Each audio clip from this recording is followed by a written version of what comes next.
자, 이번에는 부동산 경매 절차입니다. 116조 가로 4번입니다. 종류하고 특징 간단하게 말씀드렸고, 권리 분석은 아무래도 지금은 조금 무리가 있죠. 권리 분석은 조금 우리가 권리 분석 툴, 표 이게 좀 나와서 하는 게 낫겠고요. 지금은 이제 절차는 공부를 해보도록 하겠습니다. 사실 민사집행법에는 강제경매를 중심으로 절차가 기술이 되어 있어요. 임의경매는 강제경매 절차를 준용하시면 돼요. 몇 가지 차이점 외에는 거의 똑같다 이렇게 보시면 됩니다. 그래서 민지법상의 강제경매 절차를 중심으로 공부를 해보도록 하겠습니다. 먼저 117쪽에 있는 경매 절차도가 있습니다. 이 순서는 알아두시는 게 좋습니다. 왜냐하면 옛날에 우리 시험 문제에 순서대로 올바르게 연결된 걸 고르셔 이렇게 시험에 나온 적이 있거든요. 자, 맨 처음에 경매를 신청합니다. 그리고 경매 개시 결정을 합니다. 경매를 신청합니다. 경매를 신청합니다. 경매를 신청할 때는 경매를 진행하다 보면 돈이 들어갈 거 아니에요. 감정평가도 해야 되고 송달도 해야 됩니다. 신문에 공고도 해야 됩니다. 그 비용을 신청하시는 당신이 예납하도록 되어 있어요. 미리 납부를 하셔야 되는 거예요. 그러나 걱정하지 않으셔도 됩니다. 절차가 마무리가 되면 가장 먼저 그 돈을 돌려줍니다. 자, 그럼 법원에서는 심사를 하겠죠. 어떻게 심사할까요? 실질적 심사할까요? 형식적 심사할까요? 형식적 심사를 합니다. 네 말이 맞구나. 네 팔뚝이 굵구나 하고 법원에서 경매 개시 결정을 내립니다. 경매 개시 결정을 내렸어요. 자, 이때 법원이 해줄 일이 있습니다. 두 가지 일을 하셔야 돼요. 첫 번째는요, 송달 하셔야 돼요. 송달. 두 번째는요, 촉탁을 하셔야 돼요. 촉탁. 무슨 말입니까? 지금 김개똥이 아파트를 경매 붙일 거예요. 그러면 김개똥이한테 알려줘야 될 거 아니겠습니까? 우리가 김개똥 너 아파트를 경매로 붙일 거야. 그러니 너 알아라. 그래야 김개똥이가 이게 무슨 개풀 뜯어먹는 소리야. 경매 개시 결정에 대해서 이의를 제기한다거나 아니면 돈을 갚고 경매를 취소시킨다거나 뭔가 액션이 들어가야 됩니다. 나도 모르게 우리 집이 경매로 넘어가서는 안 되잖아요. 그래서 경매 개시 결정 정보를 송달합니다. 그리고 알려야 됩니다. 김개똥의 아파트가 경매로 넘어갔다는 사실을 온 세상 사람들에게 알려야 됩니다. 그래서 등기소에 김개똥이 아파트 경매 개시 결정이 떨어졌습니다. 그러니 경매 등기해 주세요 하고 등기소에 촉탁을 하고 등기소에서는 법원의 의뢰를 받고 강제경매 개시 결정 또는 임의경매 개시 결정 2015 타경 1774호 사건 번호랑 기재를 하게 됩니다. 이로써 이제 일반인들은 그 집이 경매로 넘어갔다는 것을 알게 됩니다. 자, 그다음 요 절차가 우리 교과서에는 준비 절차, 배당 요구, 종기 이렇게 되는데 이게 선후가 제가 봐서는 조금 왔다 갔다 하는데 좀 바뀐 감이 있는 게 현재 법원 공식 자료상으로는 두 번째가 뭐를 하냐면 배당 요구의 종기를 결정을 해서 이를 공고하는 것이 사실 더 빨라요. 자, 지금 두 가지 사람이 있습니다. 경매하고 관련해서 두 가지 사람이 있어요. 첫 번째는 가만히 있어도 배당을 받는 사람이 있고요. 두 번째는요, 당신이 배당 요구를 해야만 배당을 받을 수 있는 분들이 있어요. 자, 이때 배당 요구를 해야만 배당을 받을 수 있는 분들은 당신이 배당 요구를 해야 돼요. 언제까지 해야 되느냐? 법원에서 배당 요구할 수 있는 마지막 데드라인 종기를 법원에서 결정을 해서 공고를 하는 거예요. 배당 요구할 수 있는 시한을 법원에서 결정해서 공고합니다. 압류 효력이 발생한 날로부터 일주 이내 배당 요구 종기를 결정해서 공고를 하도록 되어 있습니다. 그러면 그 날짜 보시고 그 날짜 지켜서 배당 요구 하셔야 돼요. 그러나 배당 요구 안 해도 배당 받을 수 있는 분들은 가만히 있어도 배당 받을 수 있습니다. 자, 법원에서 배당 요구 종기를 결정하고 이를 공고합니다. 그 다음에 해줄 일이 있습니다. 이제 매각을 위한 여러 가지 준비를 하셔야 돼요. 그렇죠? 자, 그렇다면 이제 준비 과정서부터가 이제 그 밑에 큰 흐름을 갖고 밑에는 보충 설명이니까 봅니다. 2번 끝에 쪽에 가서 보면 대체 매각을 위한 준비 뭐를 할까요? 그래요. 현황 조사를 시켜요. 그래서 현황 조사서가 나옵니다. 법원에서 집행관한테 가서 현황 조사 좀 해오너라. 그러면 집행관, 주로 이제 집행관이 가기보다는 집행관 사무소 직원이 가겠죠. 가서 사진도 찍고 임대차 관계도 조사하고 점유 관계도 조사하고 여러 가지를 조사해서 현황 조사서가 나옵니다. 사실은 이 현황 조사서가 매우 유용합니다. 옛날엔 이게 없기 때문에 경매에 참여하시려는 당신들이 맞고 품었어야 돼요. 발로 뛰어서 자료를 조사해야 됐습니다. 그러나 지금은 법원에서 나가서 기초적인 점유 관계를 다 조사하니까 굉장히 편합니다. 현황 조사하고 그 결과물로서 현황 조사서가 나옵니다. 자, 그 다음에 감정평가사에게 평가 명령을 합니다. 그 결과물로서 뭐가 나와요? 감정평가서가 나와요. 근데 평가서상의 금액이 최저 매각 가격으로 되는 게 일반적입니다. 그런데 이 평가된 금액은 반드시 검증 절차를 거치셔야 돼요. 평가된 금액이 실제 시장 가격과 일치하지 않을 때도 많거든요. 아파트 같은 것들은 워낙 뻔하니까 시세 검색만 해보면 금방 나오니까 거의 시세하고 유사해요. 그런데 토지 같은 것들은 사례가 많지 않고 개별 공시지가 기준으로 감정평가를 하다 보니까 실제하고 왜곡된 사례가 꽤 많아요. 그러니 평가 금액을 절대 믿으시면 안 돼요. 반드시 시세를 철저하게 조사하셔야 됩니다. 그리고 일반적으로 평가된 가격이요 시세보다 그래요 박하게 평가된 게 아니고 시세보다 후하게 후가시에서 평가되는 경우가 더 많습니다. 목적에 따라 평가 결과가 좀 달라지죠. 예를 들어 은행에서 그 부동산을 담보로 잡고 돈을 빌려주려고 해요. 담보를 위한 감정평가의 경우에는 아무래도 조금 시세보다 어떻게 박하게 평가해요.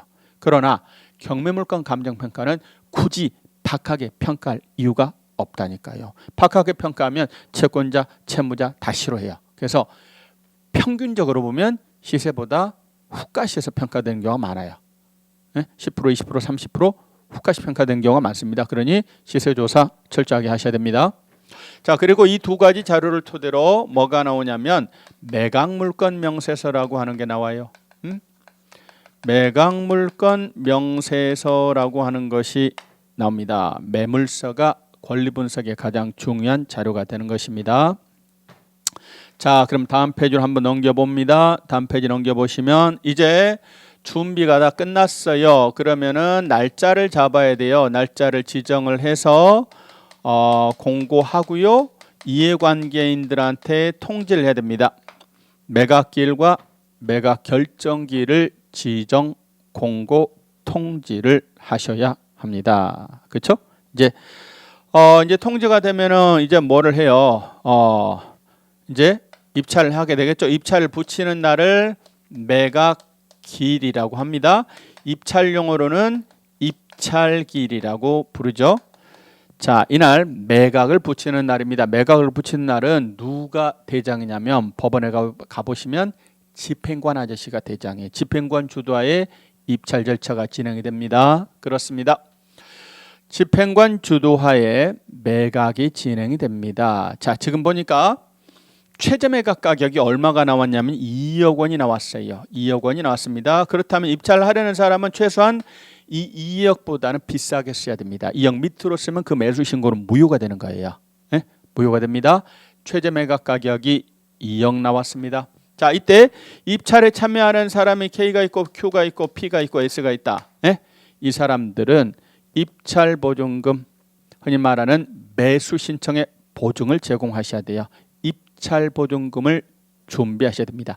근데 시험에 참 지겹게 자주 나오는 겁니다. 입찰 보증금은 얼마를 준비하셔야 되느냐? 자기가 써내는 금액의 10분의 1이 아닙니다. 자기가 써내는 금액의 10분의 1이 아니라 최저 매각 가격의 10분의 1을 보증으로 준비하셔야 돼요. 자, K가 3억을 썼어요. 얘는 2억 9천을 썼어요. 얘는 2억 8,800을 썼어요. 얘는 2억 1,600을 썼어요. 네? 자, 이때 K도 Q도 P도 S도 보증은 2,000을 준비하셔야 된다 그 말이에요. 네? 써내는 금액 매수 신고 금액의 10분의 1이 아닙니다. 최저 매각 가격의 10분의 1을 보증으로 준비하셔야만 합니다. 자, 그래서 거기 보시면 쭉 한번 읽어보시면 돼요. 3번, 4번, 5번, 6번입니다. 6번에 있는 내용입니다. 보증과 함께 집행관에 제출합니다. 그래서 가서 법원 직원이 줘요. 뭐를 주냐면 입찰표 하나 주시고 보증금을 담을 수 있는 보증금 봉투를 하나 줍니다. 그리고 대봉투를 하나 줘요. 그러면 입찰표에다가 쓰시고 그 다음에 보증금 봉투에 넣으시고 대봉투에 집어넣어서 입찰함에 투함을 하면 제출한 것으로 되는 겁니다. 경매 관심이 있으면 법원에 한번 가보셔야 돼요. 가보면 놀라운 세계가 펼쳐집니다. 네? 아, 이런 또 세계도 있구나. 거기 가서 보면 젊은 세대서부터 연세가 80대 이른 노인들까지 눈이 번쩍번쩍합니다. 경매라는 새로운 시장 한번 가서 느끼셔야 됩니다. 자, 매각기일 날 K가 1등 먹었어요. 3억. 자, 가장 비싸게 써낸 사람을 말 그대로 최고가 매수 신고인이라고 합니다. 최고가 매수 신고인을 결정했어요. 그 7번에 보시면 그런 말이 써졌죠. 개봉해서 최고가 매수 신고인을 고릅니다. 그리고 차순위 매수 신고인을 최고한 뒤 적법한 차순위 매수 신고가 있으면 차순위 매수 신고를 정하여 성명과 가격을 부른 다음 매각기를 종결한다고 고지합니다. 뭐 이렇게 돼 있죠. 자, 차순위 매수 신고라는 말이 있죠. 차순위 매수 신고는 1등이 만약에 돈을 안 낼 수도 있어요. 원래 1등이 돈을 못 내면은요, 재매각이라는 걸 가야 됩니다. 네? 1등이 돈을 못 내면 재매각을 가야 돼요. 그런데 재매각 하기엔 귀찮으니까 1등이 돈을 못 내면 나에게라도 기회를 주시기 바랍니다 라는 신고를 차순위 매수 신고라고 해요. 1등이 돈을 못 내면 나에게라도 기회를 주시기 바랍니다. 차순위 매수 신고를 받습니다. 그래서 집행관이요, 어디에서 경기도 구리시에서 오신 김계동 씨가 얼마의 최고가 매수 신고했습니다. 그러면서 혹시 차순위 매수 신고할 사람 있습니까? 라고 물어봅니다. 없으면 입찰 절차를 종결합니다. 이렇게 해요. 그렇습니다. 차순위 매수 신고는 일반적으로는 잘 안 합니다. 왜냐하면 차순위 매수 신고를 해버리면 그 보증금을 찾아올 수가 없어요. 묶이거든요. 묶입니다. 차순위 매수 신고가 있으면 1등하고 그 스페어 외에 나머지 떨어진 사람의 보증금은 다 그 자리에서 돌려줍니다. 그렇습니다. 그런데 이날 입찰을 했는데 최저 매각 가격 2억 이상으로 써낸 사람이 한 명도 없어. 아무도 없어. 그러면 이거를 낙찰자를 결정하지 못했으므로 유찰됐다라고 말합니다. 2억이 비싼가 봐요. 아무도 2억 이상으로 들어온 사람이 없어. 그러면 어떻게 해요? 유찰이 된 거죠. 다음에 다시 매각을 진행하게 됩니다. 이거를 새매각이라고 합니다. 새매각이라고 하는데 유찰돼서 다시 가는 새매각은 감가를 하겠죠. 법원에 따라 20% 감가 법원도 있고 30% 감가 법원도 있습니다. 다시 새매각 할 때는 보통 유찰돼서 다시 가는 새매각은 20% 내지 30% 감가에서 진행합니다. 감가율은 법원마다 다를 수 있습니다. 그건 알아보시면 되고요. 보통은 20%입니다. 자, 그 다음에 보니까 매각 결정기일 뭐 이런 게 나와 있네요. 이날 K가 1등 먹었어요. 그럼 1호부터 1주 이내에 그렇습니다. 매각 결정기일이라고 합니다. 매각 결정기일, 입찰 용어로는 흔히 말하는 낙찰기일이라고 합니다. 이날은 사법보좌관께서 집행관 주도하에 매각이 진행이 됐는데 절차상의 문제가 있는가 없는가 따져서 허가할까 불허가할까를 결정하고 선고하는 날이에요. 허불을 결정해서 선고하는 겁니다.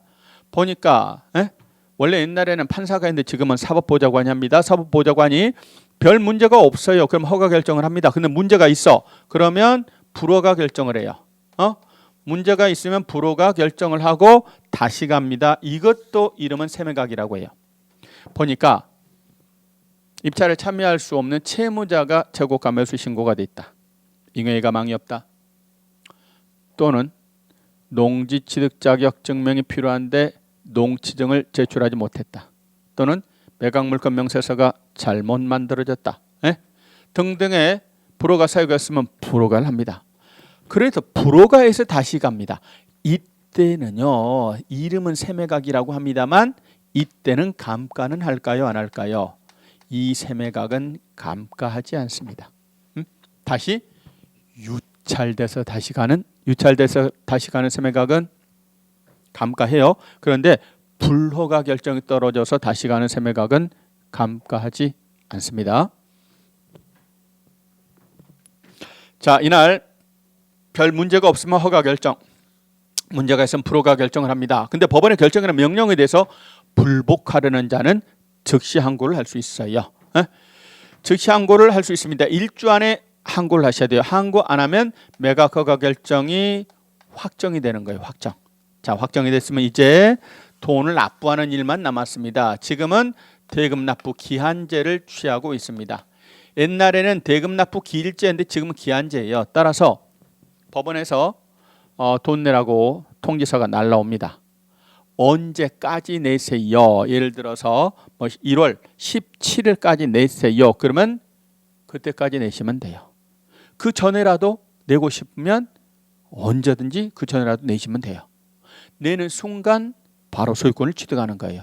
옛날에는 대금 납부 기일제에서는 기일이 도래해야만 비로소 대금 납부가 가능했어요. 그런데 지금은 기한제니까 기한 내 납부만 하시면 되는 겁니다. 돈 내면 바로 즉시 소유권을 취득하는 겁니다. 자, 그런데 돈을 못 냈어. 돈을 못 내서 다시 가는 매각을 재매각이라고 합니다. 돈 못 내서 다시 가는 매각을 재매각이라고 합니다. 돈을 못 내는 경우들이 가끔 있지요. 어떤 경우입니까? 권리 분석을 잘못했어. 아유, 바보같이 권리 분석을 잘못했어요. 또는요, 말 그대로 돈 준비를 못했어요. 또는요, 시세 파악을 잘못했어요. 아니, 2억짜리가 1억 3천까지 떨어졌길래 싸다고 해서 낙찰 받았는데 알아보니까 시세는 1억밖에 안 해요. 차를 포기하는 게 낫겠죠? 또는 말 그대로 돈 준비를 못한 경우도 있고, 또는 알고 봤더니 거기에 주소를 지으려고 했는데 용도 지역상 주소를 지을 수 없는 지역이에요. 그래서 권리 분석 자체를 실패해서 포기하는 경우도 있어요. 다양한 경우의 수가 있습니다. 자, 돈을 못 냈어요. 돈을 못 내면 만약에 차순위 매수 신고인이 있으면 그자에게 기회를 줘요. 근데 그자도 없고 돈도 그자도 없거나 그자마저 돈을 못 냈다. 하여튼 돈 못 냈어요. 그럼 다시 갑니다. 재매각입니다. 근데 이때 재매각은 감가 안 해요. 감가하지 않습니다. 매각 조건은 전과 동의해요. 예를 들어서 1억에서 8천으로 떨어졌다. 또 6,400까지 떨어졌어요. 근데 6,400이 최저 매각 가격일 때 누가 6,800으로 최고가 매수 신고를 했어요. 근데 그자가 돈을 못 내요. 다시 재매각 갑니다. 이때 6,400에서 또 내려가서 5,100으로 최저 매각 가격이 내려가는 게 아니고 재매각할 때는 최저 매각 가격 6,400 그대로 다시 가는 거다 그 말이에요. 조건은 전과 동의입니다. 오히려 이 경우는 보증금이 재매각할 때는 보증금이 올라가는 경우가 많습니다. 20% 또는 30%로 올라가는 경우가 많아요. 취지는 뭘까요? 신사숙녀 여러분, 이거 돈을 못 낸 거 보니까 이거 혹시 독사과일 가능성이 있어. 그런 입찰에 신중을 기하시기 바랍니다. 그런 의미에서 보증금을 올리는 경우가 많아요. 돈을 못 내서 다시 가는 재매각은 매각 조건은 전과 동의입니다. 감가하잖아요. 오히려 보증금은 올라가는 것이 일반적입니다. 자, 그런데 돈을 못 냈어요. 제가 독사과인 줄 늦게 알았어. 근데 다시 보니까 독사과 같은데 맛있는 사과야.